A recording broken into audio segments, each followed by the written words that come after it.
What is up, Moose Knuckles? JJ back here, Run Pure Bets. Talking through the Saturday live slate. I'll try to get to the this 12:05 game quickly for you as well. Nice to pick up our win yesterday with the Jays' first five. I mean, that poor kid pitching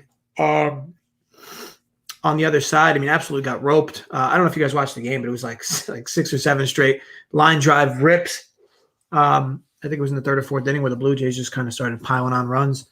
But yeah, nice one to have. Get it back from Monday or Tuesday. So now we go through the slate. I got a few plays I like here, so we'll talk on a few of them. The weather, of course, is an issue again. Kind of sucks that Memorial Day weekend. First time things are starting to fully kind of open up in the U.S. and get a really shitty Memorial Day weather weekend wise. As you can see, I'm rocking like my little Rascals haircut today. Part into the side. Again, a man of many looks. But look, without further ado, let's just dive right into this first game. Now, I looked at this game, and there are times where I like targeting some of these early games because I feel like they get a lot of extra public attention, which tends to move lines favorable at times late. But nothing I really liked in this one. So, John Gray against Brubaker, Pirates, Rockies, super low total, but, as it should be, super shitty weather down in Pittsburgh, much like the whole Northeast, if you will. Wind blowing in, it's cold. You got 2 below average lineups, but the total's so low that, you can accidentally score 5 runs in 7 innings. So that was a stay off for me. And Brubaker's been definitely Jekyll and Hyde, and John Gray, same thing. He has his good and his bad. You would figure this plays out to be a very low-scoring game, like, a 1-2 or a 2-1. Again, my issue with 5 runs in 7 innings is if both teams score 2 runs, you already cannot win the bet. So, for me, it'll be a stay-away spot. I get why Pittsburgh's a bit favored here. I think is Trevor Story out? Somebody's out. Big bet's out. Yeah. So Trevor Story's out for the Rockies, which, is he worth the extra 15 cents that this line's moved? Probably not. But either way, 2 teams that really lack girth in their lineups, if you will. So just a lot of variance. I'm going to more or less stay away from that game. But again, you want to dabble on something. I can't blame you, but there's nothing I find favorable about that game. Okay. Rays, Phillies. Now this is an interesting one for me. I'm going to split 2 correlated bets here. Ryan Yarbrough versus Zach Wheeler. So I looked at this game from a few different angles. And first of all, Philly probably shouldn't be this big of an underdog here, but I get it, right? They're missing some key hogs or cogs, if you will, in their lineup. Bryce Harper to name one big one. But here's my problem. Like, Yarbrough has not been great by any stretch of the imagination. And believe it or not, his numbers are worse at home, which doesn't really make a whole lot of difference to me. To me, that's something that'll probably median itself out. But, he struggles with both sides of the plate, righties and lefties, but Philly's going to throw a ton of righties at him. His weighted OBA is just not good versus, again, both righties and lefties. I would punch the Phillies in despite how much they haven't exactly been roping the ball. Again, you don't have to have the pitcher bat today. So there's that angle as well. No easy outs. And then on the Philly side, so I wanted to back the Phillies, but as I dig in, I mean, Zach Wheeler has been a completely different pitcher on the road versus at home this season. And I know, like, it's not that much. It's not that bad, like 3.24 surface ERA, I believe. But the advanced stuff's kind of scary. The weighted OBA is kind of scary. The whip on the road is kind of scary. And look, this Rays team, they definitely have live bats. They kind of ended their big hitting streak where they had like 7 or 8 straight games with like 6 runs, but they're still hitting. They had a decent game yesterday or 2 days ago against the Royals. And look, I mean, this is basically an opening day lineup for them, or more or less an opening day lineup. And the Phillies, again, are only missing a few bats, nothing crazy, but again, they do draw a lefty here. I'm going to split this. So first 5 over 3.5 runs. Got that -120 BetMGM. And then full game over 7, -115. I got that at FanDuel in New Jersey. So again, split that half unit each. So hold on. So what is it? Rays, Phillies for 5 over 3.5. 120 BetMGM. View. I put first. You know what I mean. First, fucking parenthesis, percentage sign. Rays Phillies. Full game. Over 7. -115. FanDuel again 0.5U. I just, to me, both these pitchers aren't as good as their surface, and especially on the road. Wheeler's not, and Yarbrough, just a ton of hard contact recently. I would figure Phillies will put him into some trouble. And God forbid there's a few long balls today. That'll, of course, help. So, yeah, I mean, for me, numbers off. I get it. People don't like the Phillies to be hitting. They haven't really been hitting all that well recently, but it's a low number, and I think the market's kind of overreacting to it. Again, no free outs today with the pitchers out of the lineups because it's in the American League. So, yeah, I do like that spot. Also, Cappuccino today, a little mini. Switched it up a bit. Again, changing up things as much as possible. Now, today's a weird day as far as scheduling goes because it seems like very top heavy with 4 o'clock games and only a few late games, which is kind of different than the norm. Now, I get it's Memorial Day weekend, so I'm sure that has something to do with the scheduling changes, a lot of earlier games. But either way, we just continue the approach as normal. Now, Patrick Corbin, Freddie Peralta, Nats Brewers.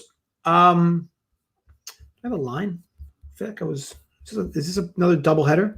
Or is this the only? I feel like I didn't see a line for that. Hold on. Milwaukee. Okay, so it's 6. Okay, so total 6. Brewers are slight favorites. I'll be honest, some value for me on the Nats. Not a lot by any means.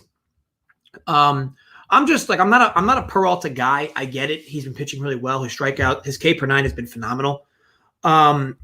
He's just one of those guys when he's not getting the strikeouts, he tends to put himself into jams. The Nats aren't exactly a free swinging team, so I wouldn't expect them to bite on a lot. Let me see what their lineup looks like today. So yeah, I mean it's more or less what you'd expect. Now the Brewers are getting healthy again, right? So that's been the thing with them. At least over the last week or so, they're finally getting all their bats back. It's a pretty scary lineup they're putting out today, which scares me off liking the Nats completely, and why it's not like a bet for me from the video. But what do we got to talk? So this is another 7-inning game. This is a doubleheader. Yeah, okay, another 7-inning game.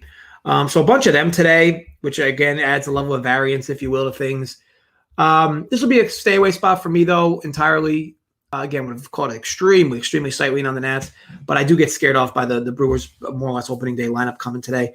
Total of 6 is light, but it's a National League game. You can work your way around outs with the pitchers in those lineups or in these lineups, especially since both teams seem to have at least a bit of a black hole at the bottom, especially on the Nats end.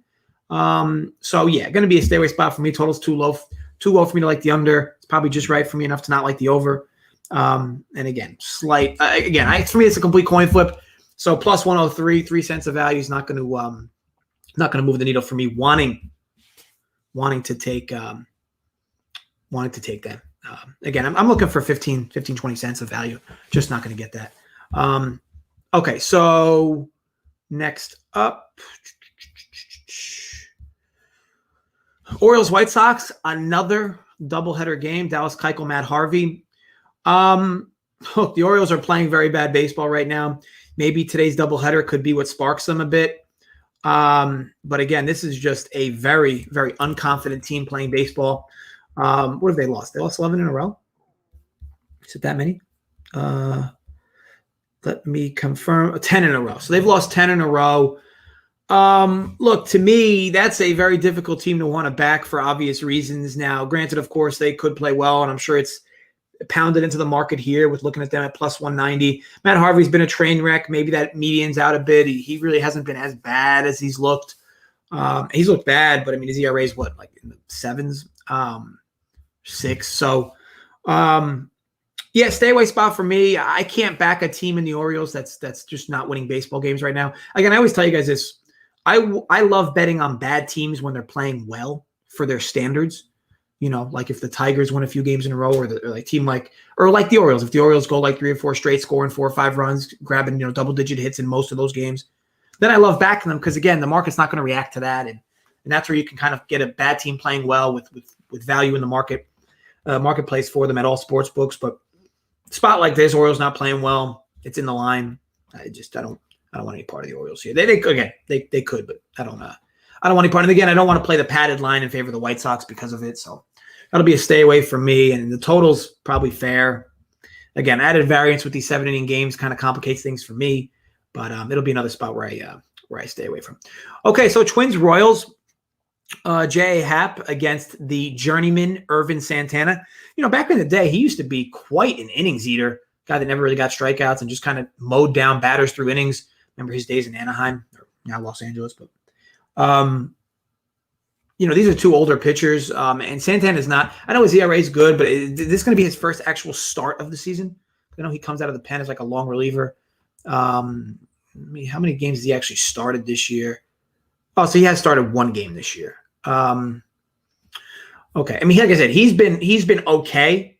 A little worse than his surface shows, and again, he really needs to hit his spots because he has nothing blazing about his stuff. J.A. Happ's kind of the same way, right? The problem with J.A. Happ recently he has had some severe location issues recently, and he's just been a tough guy to want to get behind. Granted, he's better than how he's looked over the last few games, but he was definitely – this might not make a lot of sense, but he was definitely worse than he looked to start the year. He started the year really, really good. He ran into the White Sox twice, and they kind of blew him up. Then he looked bad in his last start. I think it was against the Indians. But, yeah, I mean, he's just not pitching confidently right now. Now, is this the start for him against a Royals team that, finally maybe gets him going again? I'm trying to let me just pull up his advanced stuff. Because to me, you watch him pitch, and again, he's the same like Sandy. He's not going to blow you away with anything. But he's a smart pitcher. But, man, he's had some rough outings recently. It's kind of skyrocketed all his numbers. And we know he's not going to K many. Right? Like that's never going to be his thing. It was never, even when he's prime, it wasn't his thing.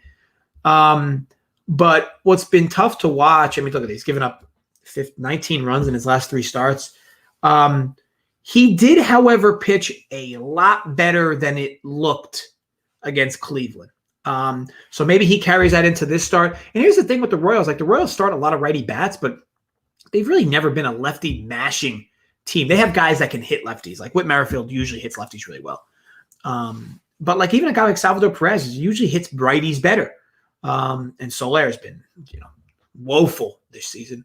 So you look at this lineup and, nothing really scares you, but at least the Twins have Cruz back in the lineup, but they're still hitting Carroll off third, which is egregious. Again, another black hole at the bottom of this lineup. Not a whole lot to love.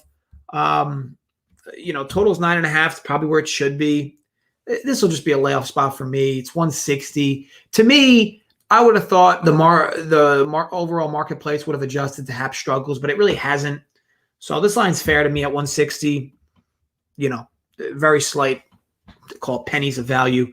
Laying the first 5 half run with the Twins, or the Twinkies, if you will. But I don't love it enough to have to want to move the needle for me. Okay, next game up. So I know I rambled a lot on that game and didn't end up landing anything, but this game though, I do have something. So Cubs, Reds, Zach Davies, Luis Castillo. Luis Castillo has been a thorn in my side this season. And it's like, I don't, if you asked me this for the last decade or last 5 years or 4 years, I mean, to me, this is an auto slam dunk spot in favor of Luis Castillo, even though he has his road troubles, but this is still Zach Davies. I have a lot of issues with Luis Castillo when I watch him pitch. Again, I'm no scout, right? But he finds himself in so many jams that he should not be in. He does a lot of head scratchingness when he's pitching. I've seen him on 3-1 counts with pitchers, not even close for ball 4. I've seen him give up very hard contact to hitters at the bottom of lineups. I'd argue he's gotten a bit unlucky where guys that are making contact with him are finding gaps and finding holes, but he's so much better than he's looked. But here's my overall issue is with how woeful he's been, the market with this number is not taking that into consideration. Normal start like this, to me, with how Luis Castillo has looked, this team deserves to be at least a plus 110, plus 115 dog. However, I look at this line and the Cubs are playing well, and it's only 115. Now, of course, it's 115 because Zach Davies hasn't exactly been stellar himself. And for those of you that watch my content for the last few years, I'm very far from a Zach Davies guy. Even when he was pitching well, he's been tough to want to back. He doesn't strike anybody out. His walk rate's egregious. The good thing with him is he doesn't often give up a whole lot of home run balls, but he relies on double plays often. And again, he needs location to be there because he does not throw hard by any means. But here's my thing, right? So he's pitching some of his best baseball of the season. We're looking at, 12, 16, 21, over 21 innings, 4 earned over his last 21 innings. It's a guy that's kind of maybe finding his stride, right? And, he's much like I say about certain things. Zach Davies is not as bad as he looked earlier in the season. And he's kind of cleaned himself up a bit. For me, this is a start where you get a team in the Cubs playing really well, drawing a team in the Reds, which is kind of in the middle. They're not like playing poorly, but they're just not playing as good as you would think the Reds should be playing. Is Votto still out? Votto's still out, right? Yeah, so Votto's still out. So, look at the bottom of this lineup for the Reds. It's Stevenson, Schrock, India, Castillo, and Blandino. To me, that is just such a black hole. If Davies can just work his way around the top of the order, to me, this is a big smash spot with Cubs first 5. Now, the reason why I don't – Cubs first 5, I got that minus 110 at BetMGM. I'm good for that all the way to 125, to be honest. So, hold on. So, Cubs first 5, minus 110, BetMGM. That's a full unit play from me. Now, why first 5 versus full game? So, the Cubs bullpen has seen some, which, by the way, is not very that good to me, to be honest, anyway. Overall, I'm afraid that you're not going to get the best arms from the Cubs pen today. Kimbrel's pitched 3 of the last 4 days.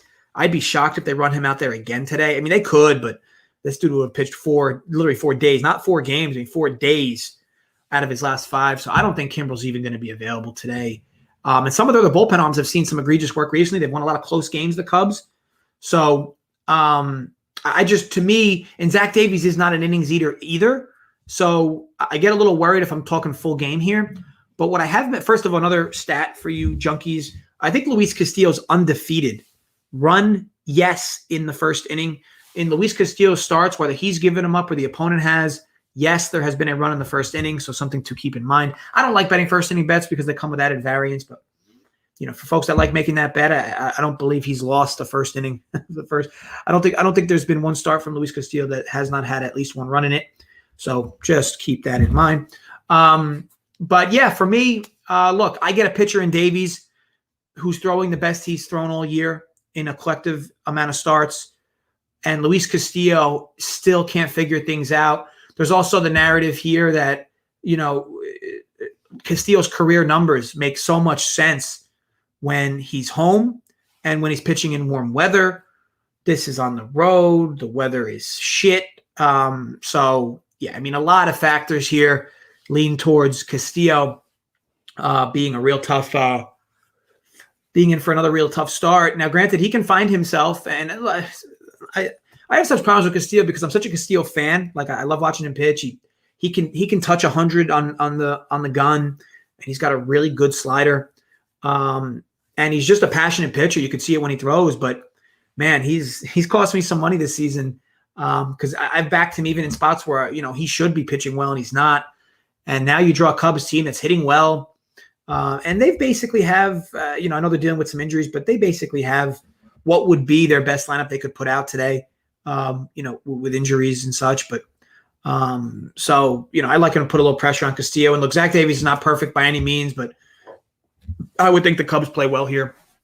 Again, it'll be pretty tilting if this game's tied after 5 or the Cubs are losing after 5 and they end up, finding a way to win the game. That'll suck for me. But again, first 5, I'm getting a pitcher that's been in good form versus a pitcher that hasn't been in good form, and I don't think the price says that enough. So yeah, value for me, Cubs first 5. Okay, next one up. Rockies Pirates game 2. This is where it's very difficult because I could tell you something I like in a game, and game 2 they could rest a bunch of bats. It makes it very difficult for me to give you perspective. Austin Gomber versus Mitch Keller. Now, Mitch Keller is a guy that he's been far unlucky too long to be unlucky, if that makes any sense. He's a guy that advanced metrics love. He's got good velo. He's got great stuff. Great movement on a lot of pitches. But he has some severe location issues and some severe walk issues. And you basically watch any Mitch Keller start, and he's always trying to wiggle himself out of jams, and almost inevitably never does. So he's just been a tilting pitcher for me to want to back in any stretch. And the good part with this is, Gomber's not much better. But again, I don't know what kind of lineups you're going to get. This total's 5.5. It's probably where it should be. With the first game, the total's 5, right? So, but it'll be a stay away because I don't know what the lineups are going to be. I don't know if maybe Story plays in the next game and they sit Blackman for the Rockies. But that's what, again, complicates things with these doubleheaders early, trying to handicap them. I don't have lineups, and I don't know what they're going to be, so it'll be a stay-off spot for me. Athletics, Angels, Frankie Montez versus Alex Cobb. What do we got the line here at, or the current line? So Oakland's down to 148. Totals 8. Do we have a lineup yet for this one? Anything? No lineups really. So Angels have proven to be a completely different team, hitting-wise, without Trout, and that's kind of showed. Now they had a decent stretch of games where they played the Rangers and they kind of piled up runs, but since they've come here to Oakland, that's kind of leveled out. They have 1 run in 2 full games.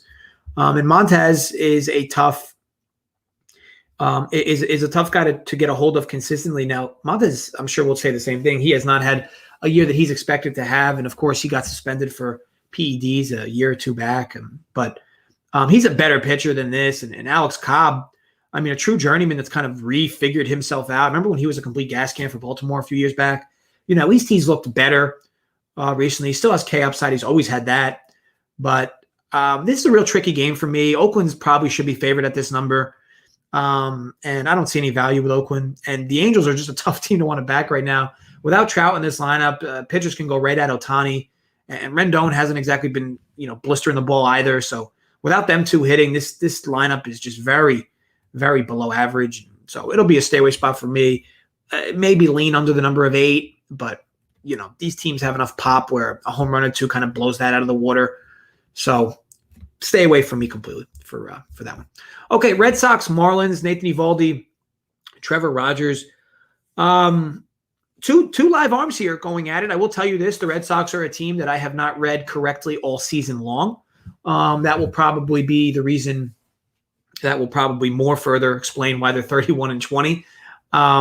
Look, they've played really well. JD Martinez is having an MVP caliber type season. Lineups in this one. Do we have? No lineups. Okay. So again, 2 guys that have live arms. I like Rogers. I've spoken on him a few times on these live shows. I think he's very good, and he's pitched, and he's consistently pitched very well. But this is a tricky matchup for him, right? He's not going to get any free outs in pitching in an American League ballpark. And he's a left-hander going up against a team with a lot of pop from the right side. So the line being 150 makes sense. Look, I'd argue these have been the 2 biggest surprises in all of baseball so far. The Marlins are near 500, and the Red Sox are 11 games over. The Marlins, don't get me wrong, they have some live bats and a few live arms, but, I mean, they've been playing well above their standard, and so have the Red Sox. But so total, it's 7.5. I mean, it's tough to not like the Sox in this game. I know the line's 150. I just don't know how you'd want to bet the Marlins with a left-hander going against this Red Sox lineup. And Eovaldi's good. Now, the problem with Eovaldi is his stuff is much better than what his ERA is year in and year out. He throws very hard. One of the hardest throwing righties in baseball from that starts anyway. But, he just has had severe inconsistencies in his career. But he's looked better over the last few with the Red Sox. And again, Trevor Rogers, a live arm. I don't mind the under, but to me, really playing with fire. Marlins have been kind of hitting, and the Red Sox have a ton of live righties to go up against Rogers. So it's a stay away spot for me. Call it a lean first 5, laying the half with the Red Sox, but I'm not in love with that bet by any means. It's definitely not enough value for me, and it's moved off the opening number 10 cents already. So yeah, by no means do I love that bet. Okay, next up, Tigers, Yankees. Emotional win for the Tigers yesterday, right? 2 outs. Grossman hits a walk-off homer. Was that off Chapman? I knew that he hit a 2-run homer. I just didn't know who it was off. But either way, a big win for them. Spencer Turnbull goes on their side up against Davy Garcia. Wow, I will tell you this. Let me look at what the current line is.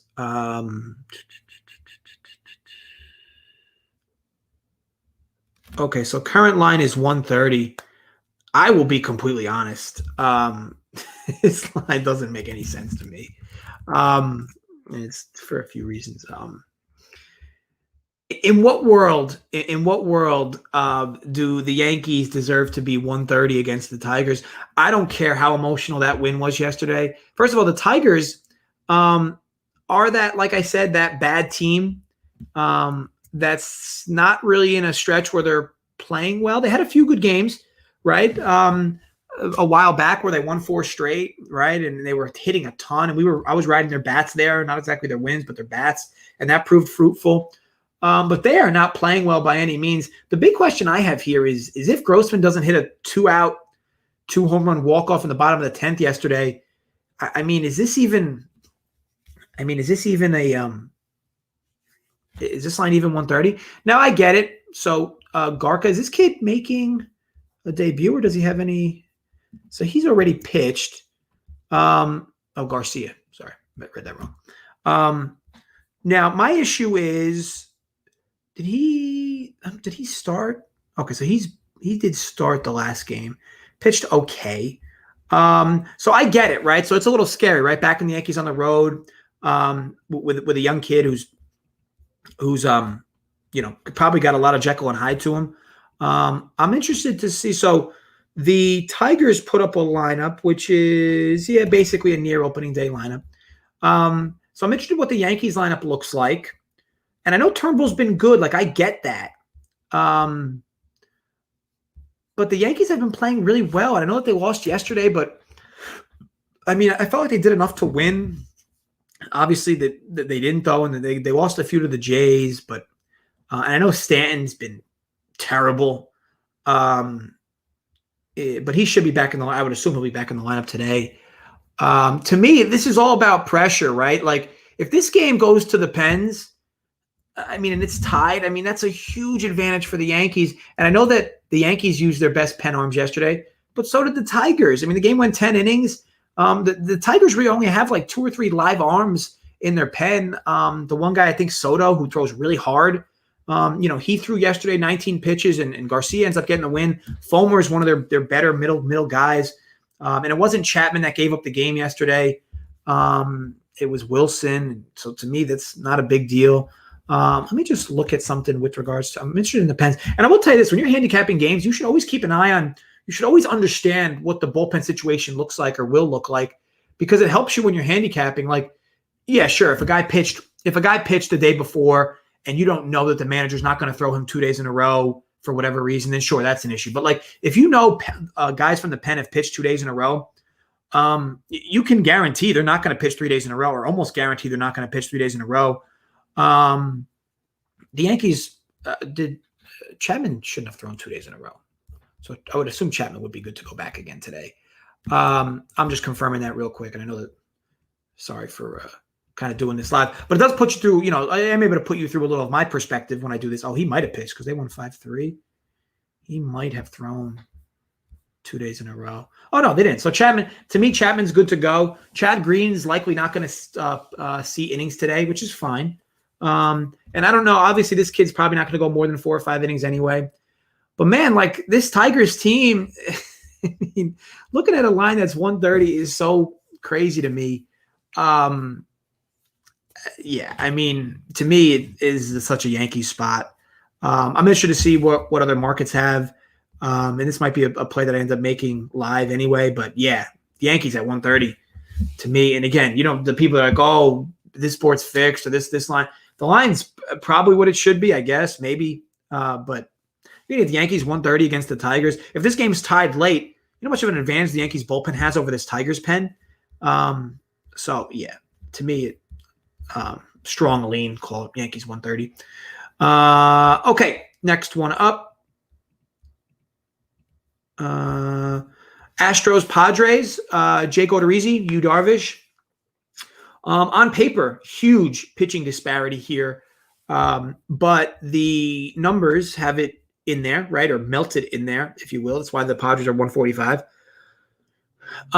Big win for the Padres yesterday, right? Getting 7 runs late, but top of the 11th or whatever, to pull away. Yeah, this team has so many live bats. Of course, so do the Astros. This could be a preview of your World Series. Could be. Not saying it will or whatever, but it could be. Padres have been super good. They've been hitting really well. They got Machado back. Another game, no lineups yet. Let me see. Padres. Yeah, still no lineups. So overall, line's probably fair. The Padres being $145, $150. Darvish super good. Odorizzi has not been, that's for sure. But Odorizzi's not as bad as a 10-year rate, that's for sure. So, maybe some slight value on Houston at 135, but I don't like stepping in front of this Padres team often, and I know I did it with the Brewers on the Tuesday video, where some of the things that happened in that game, I couldn't even fathom on the Brewers side. Narvaez throwing down a second with a guy on third. Either way.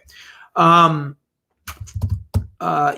call it slight value on Houston, but I don't love it. You could also argue at a total of 8 and the bats on these teams that there's some value on the over, but overall it'll be a stay away spot for me. I can't lay 145 on the road with the Padres against Houston. I don't care who's pitching for San Diego.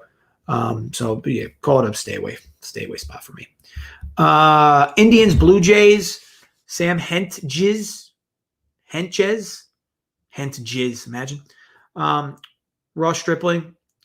Wow. So yesterday, Toronto's bats super live, and I know I spoke on the solo vid that they were gonna have a ton of opportunities against the kid. It was Eli Morgan, his name, I think. And woof, they were just roping. It was almost like batting practice, right? And I know the wind was kind of like an added variance that even I didn't expect. The conditions of that game were awful. And it looks like, again, today you're going to get similar weather, 20-plus mile-an-hour winds or 20-ish mile-an-hour winds with gusts over 25. It's going to be cold again, 50 degrees. The 50 degrees isn't like cold, but when it's windy like this, tell you what, it feels cold. Another game where, look, I'll be honest, this is a line again that I'm not sure I truly understand. To me, the Blue Jays have done enough to prove it. They should be a bigger favorite here. To me, I just don't understand. And you're throwing a left-hander at this Blue Jays lineup. But I wish this was a little cheaper. But yeah, I get it. Both pitchers haven't been good. Total's 8.5, which is light. But again, this weather in this park, you need to absolutely mash the ball to get it out of this yard. And I know Panic yesterday did it. But again, there were guys that were hitting the ball at like 110 plus off this kid consistently. And Panic, obviously, it was literally like batting practice. I don't know if you watched the game, but the kid was really bad. This kid's going to be better or should be better today with Henches. But I'd love to get on the Blue Jays live if I could, like kind of yesterday where Cleveland went up early, because Stripling sucks or he's been bad. But again, the wind should help pitchers out today. But if you have location issues, think about it yesterday. Hyun-Jin Ryu is a location freak. Okay, he doesn't walk anybody. And he was having some severe issues commanding pitches yesterday in the wind. Now, sure, the wind might not have much to do with how the ball's going to move it when you're throwing it that hard, but it impacts you as a player because it's very uncomfortable, right? This dude going for Cleveland has had some severe walk issues over his last 4 starts. You'd expect that to continue into this start, but again, Stripling hasn't been good himself, so it'll be a spot that I'd prefer to jump in live on the Jays versus going in pregame 135 is probably cheap enough, but there are some things that the Blue Jays do that bother me in the middle. Like, I couldn't believe yesterday when Vlad Guerrero, the dude throws 7 straight balls, and Vlad Guerrero's got a 3-0 pitch, and Vlad's swinging 3-0 against a guy that can't find the strike zone, and of course he flies out. These are the types of things that happen from time to time when I watch the Blue Jays, and they're a young team. I get it. But anyway, road start with a bad pitcher. I don't want to lay 135, so going to be stay off for me and I'll look to get on the Jays live if they go down. Okay, next up, Game 2, White Sox Orioles. I mean, look, on paper, this game just screams under, right? I mean, the Orioles aren't hitting; they can't hit right now, and they draw Lance Lynn, who doesn't give up cheap runs to anybody. John Means has been remarkable this year. His ability to fool hitters consistently, and he comes from the left side. He doesn't throw like smoke. He throws hard, but he doesn't throw like your 98, 99 that you would expect from a left-hander with this type of ERA as a starting pitcher. But it goes without saying, right? He's the real deal. He draws a White Sox team that comes with a lot of righties. But again, we're not going to know this lineup. So that makes it difficult for me to want to properly handicap this game, because you take a few lineups, take a few guys out for one team, and that to me, that'll sway the line 20, 30 cents. It looks like the White Sox in Game 1 have basically an opening day lineup, so it's hard to imagine they just throw out those same 9 guys. Excuse me, Ajita. They throw out those same 9 guys in the next game. But this team has a lot of dangerous righties, which you would think could get to Means. Look, you play a 7-inning game with the bats that at least the White Sox have, and the total's 5.5. It's scary as hell, but this is a game that you'd figure under all over it, but that's a super, super low number. So I'm going to stay off, but you would expect a good pitcher's duel. You would expect. You see the White Sox at 177. That's kind of crazy to me, which proves to me how much this line has melted into it, how bad the Orioles have been. Again, it is hard to target a bad team that's playing poorly. That is the Orioles right now. But that's in the market price here, because in no world should John Means be pitching against anybody and then be plus 155. But again, they're not playing well, which makes it very difficult to want to back them. All right, so moving on. Mets Braves, game that got postponed yesterday. Taijuan Walker, Ian Anderson. So the Mets are currently plus 130-ish. Mets are plus 135, 1-3 straight. This lineup that they put out daily is just super dusty. You got to give them credit though, right? The way they're kind of finding ways to win games. I mean, they've won 3 in a row, and they've won, whatever it is, 6 of their last 10 or 7 of their last 11. A few wins against the Braves. But here's the problem with the Mets. The only way they win games is if they're low scoring, right? So it puts a lot of pressure on starting pitching. Think about it. They've won 1 game. They've won 1 game over their last, you're going back, I'm going back 13, 14, 15 games. They've won 1 single game over their last 15 where they've scored more than 4 runs. Think about that for a minute. They're on pace. They scored 6 runs about 8 games ago, but they've scored more than 4 runs once out of their last 13 games, 14 games. But you'd expect that, right? You look at this lineup and it's super dusty, but it makes them hard to want to back. It makes it hard for you to want to back a team with all these injuries. They're basically fielding out a AAA lineup every day. And now they draw a good arm, right? And Ian Anderson, who I actually, believe it or not, I don't think he's been as good as his ERA shows, but either way, he's been good. And Taijuan Walker has, shown some promise. Me being a closeted Seattle Mariner fan, I know the promise that this kid had when we had him, but he's looked better. His fastball's looked more live.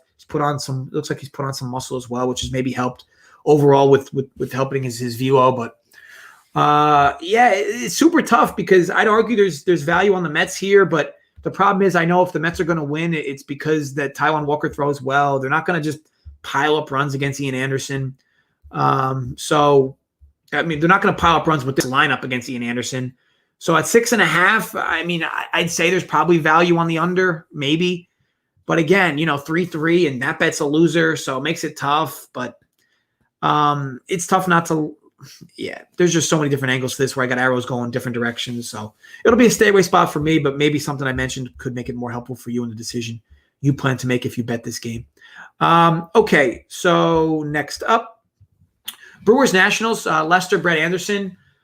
Lester, right? Kind of starting to come back to planet Earth after a few decent starts to open it up. Brett Anderson's just terrible. So, I guess maybe blindly, one may say over if it's like 7, right? The 7-inning game. So I assume the over will be 6.5, 7. Is there a line out for it? I don't think so. It's 6.5. But look, the weather's real shitty here in the Northeast, right? That park in Washington, and Holden's mentioned this as well from the live shows on Sundays, and he's right. When it's warm in Washington, the field can sometimes play like Coors. But when it's not warm, the field can more or less play like San Diego, where it blows balls in and it's hard to get a ball out.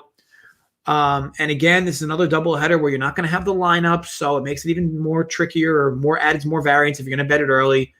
So I'm just going to move on from this game. I don't want to waste any time. I'm not going to have a play that I like in this game, especially since I don't have lineups. The lines, just came out recently anyway. Dodgers Giants, Julio Urias, Logan Webb. Dodgers, right? Finally going streaking. And it's interesting, right? Because all of a sudden the NL West has become a pretty dangerous division for the Dodgers. The Giants here have the same record as them. The Padres, I think, they're up a game or two. And it puts a lot of pressure on a team like the Dodgers, who everybody has as the de facto number 1 team in baseball. And don't get me wrong, it's a long season. I'm sure it'll median out. But the Giants played well yesterday. They almost beat them in the game before. Urias is good, but he comes from the left side. We know what the Giants can do versus left-handed pitching. Logan Webb has been average at best. I do like what I've seen from the Dodgers sticks, though. This team has been hitting very well. They now draw Logan Webb, and I would argue, let me see what the total is in this game. Total is, why can't I find this game out? Total is 7.5. I'd argue, and I don't do this often, smash spot Dodgers team total over. It's probably 4.5 at dog money, maybe 4, depending your book.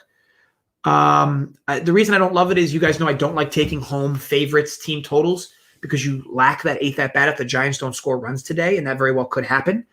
So it'll likely be an in-game spot if the Dodgers go 2 or 3 innings blank and their team total moves to like 3, 2.5. Yeah, I'll be live hitting that for sure. But it makes it difficult to get into it because, yeah, it'll be 4.5, maybe dog money. Or 5. Yeah, 4.5 dog money. And I don't know if I want to jump on that ship knowing it's very likely the Dodgers will only have 8 at-bats to do this. But yes, if it's 2.5, 3 after the 3rd inning, yeah, all over it. So look for that for a live spot for me. And Bellinger coming back could be good as well. I don't know if he'll be back today, though, specifically, Christian. But you would expect tomorrow or Monday the latest. Because I think he's had a few rehab starts now where he's done pretty well. Cardinals, Diamondbacks, Seth Frankoff, Adam Wainwright. I will be completely honest. I don't have much on Frankoff outside of obviously what we see or what we've seen in his short surface thus far. But what we've seen hasn't been good, right? Doesn't mean it'll median out a bit, but this is also done. So yesterday, a lot of runs, right? And you look at a total here of 10, and it's a big number. First of all, a number of 10 at this park is a massive number, okay?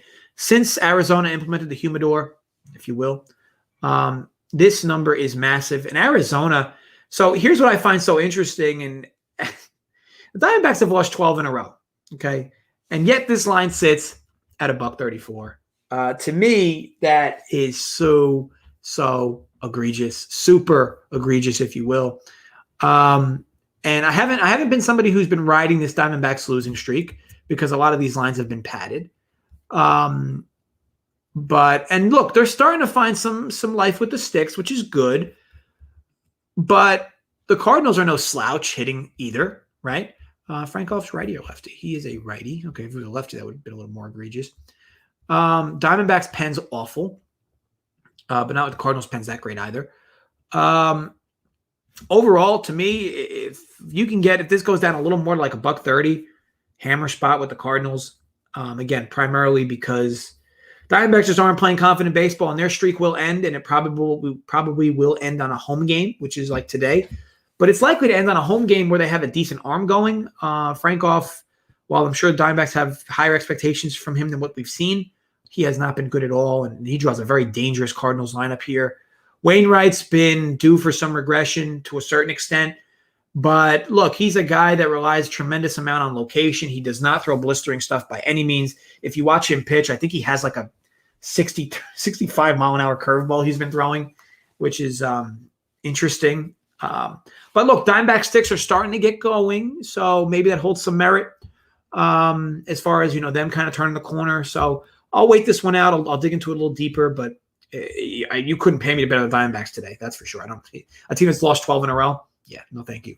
But with that said, maybe some value on the cards, but I'll dig deeper as the day moves along, and I'll look for lineups as well because the Cardinals sit a few bats. That makes a difference. Mariners, Rangers, Justin Dunn, Folty Nevich. Yeah, tough game to figure out here. 2 tomato cans. Maybe some slight value in favor of Seattle here. I know Fultonevich has been average. Justin Dunn's been much worse than his surface looks, so don't fall in love with his 3.40 ERA. It's hard because a game like this, you'd want to argue for over 8.5 runs. It's not a lot of runs. Problem is that Justin Dunn's a righty, right? And I hate targeting overs in Ranger games when there's a left-hander going against them. Okay, so he's a righty. But again, he's due for some regression. I'm interested to see, did this open 8.5? Okay, so it opened 8, and now it's 8.5. Yeah, it's tough, right? Texas lost 4 in a row. I wouldn't consider this like a streak by any means. I mean, teams lose 4 in a row often anyway throughout a season, at some point throughout a season. So I'm not crazy about that. But look, maybe some value on Seattle. Because I'm not a Fultonevich guy by any means, and Seattle's home. At least Seattle's got some wins under their belt, and they've been swinging the sticks decent or better than Texas has. So, yeah, maybe some value in favor of Seattle, but this will be a game I'm completely off. There's no scenario where I want to bet this game. Again, unless it got egregious and a lot of Texas money came in and Seattle's a dog here at home, but they're not, so it's not a spot I want any part of. Okay, so to recap, I have the first half and full game over Tampa and Philly. And I have the Cubs money line first 5. Those are the 2 from the video. And I gave you some spots that I'll look to target in game as well. It made it tough because a lot of double headers today, so a lot of games I really couldn't go into based on lineups. I don't want to steer you guys the wrong way. Call it a very strong lean on the Yankees. And I know you might be like, oh, wow, that's really going out of bounds. But look, you got to play the numbers. They're going to hang a 130 with the Yankees. I don't care who's pitching. If they're going up against the Tigers, that is just egregious. So, call that my strongest lean of the videos as well.